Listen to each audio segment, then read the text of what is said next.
லேவி குடும்பத்தாரே, கர்த்தரை ஸ்தோத்திரியுங்கள். கர்த்தருக்கு பயந்தவர்களே, கர்த்தரை ஸ்தோத்திரியுங்கள்.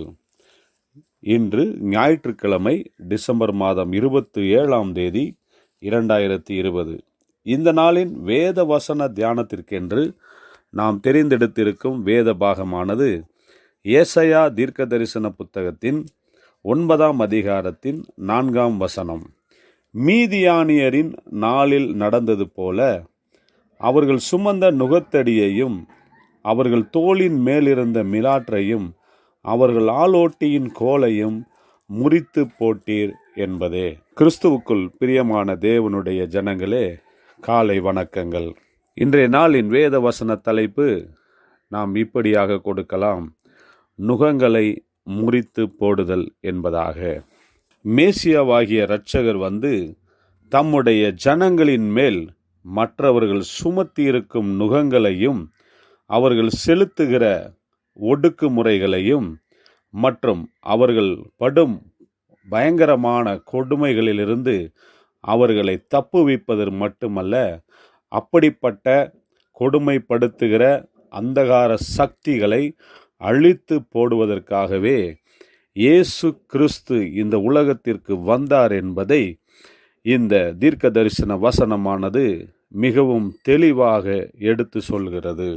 பிரியமானவர்களே, ஆண்டவராகிய இயேசு கிறிஸ்து இப்பொழுது நாம் வாசித்த ஏசாயா 9ஆம் அதிகாரத்தின் 4ஆம் வசனத்திலே சொல்லப்பட்டபடி தம்முடைய ஜனங்களின் மேல் சுமத்தப்பட்டிருக்கும் நுகத்தடியையும் மற்றும் அவர்கள் தோளின் மேலிருந்த மிலாற்றையும் ஆளோட்டிகளின் கோலையும், அதாகப்பட்டது மற்றவர்கள் நம்மீது தேவையில்லாமல் செலுத்துகிற அதிகாரத்தையும் அடக்கு முறைகளையும் கொடுமைகளையும் நீக்கி போடுவதற்காக, நமக்கு எதிராக செயல்படுகிற எல்லா சக்திகளையும் முறித்து போடுவதற்காக, உடைத்து போடுவதற்காகவே அவர் வந்தார் என்பதை நாம் இந்த நாளிலே மிகவும் இந்த வசனத்தின் மூலமாக அறிந்து கொள்ள வேண்டும்.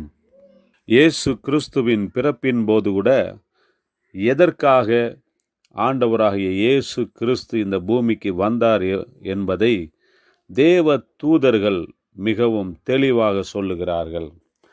அவர்களுடைய வார்த்தைகளின்படியே இயேசு கிறிஸ்து இன்றைக்கும் சமுதாயத்திலே நொறுக்கப்பட்டு ஒடுக்கப்பட்டு கிடக்கிற தம்முடைய ஜனங்களை, தம்மை விசுவாசிக்கிறவர்களை விடுவிக்கும்படியாகவே அவர் வந்திருக்கிறார் என்பதை நாம் உணர்ந்து கொள்ள வேண்டும். அதை நாம் மற்றவர்களுக்கும் சாட்சியாக எடுத்து சொல்ல வேண்டும். இதைத்தான் தேவனும் நம்மிடத்தில் விரும்புகிறார். பரிசுத்தமுள்ள பிதாவே, உம்முடைய நாமத்திற்கு ஸ்தோத்திரம் உண்டாவதாக.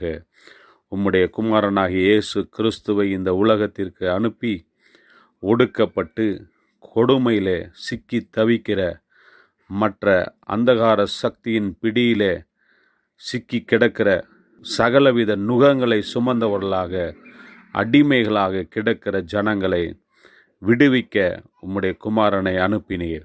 அதற்காக நாங்கள் உமக்கு நன்றி சொல்லுகிறோம். அதை நாங்கள் ஏற்றுக்கொள்ளுகிறோம், விசுவாசிக்கிறோம்.